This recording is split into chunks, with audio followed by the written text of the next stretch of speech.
ముందుగా నానబెట్టుకున్న ఈ బఠానీని మనం 2-3 బంగాళదుంపలు వేసుకొని కుక్కర్లో ఉడకబెట్టుకుందాం. పానీపూరి వాటర్ కోసం ఇందులో చింతపండు, పుదీనా, కొంచెం సాల్ట్ వేసి మిక్సీ చేశాను. అది ఈ బౌల్లో వేసుకోవాలి.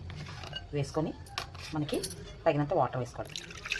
దీనికి రుచికి తగ్గట్టు సాల్ట్, కొంచెం బ్లాక్ సాల్ట్, చాట్ మసాలా వేసుకొని బాగా కలుపుకోవాలి. శుభ్రంగా ఇలా కలుపుకోవాలి. పుదీనా పానీ రెడీ అయిపోయింది. ఈ విధంగా ఉడకబెట్టుకొని తీసుకోవాలి పక్కకి.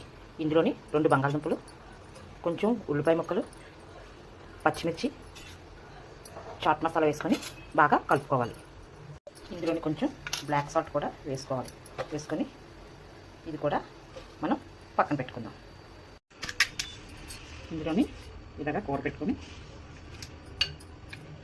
ఇందులోని వాటర్ వేసుకొని ఇలా టేస్ట్ చూడాలి. ఈ విధంగా గోల్గప్ప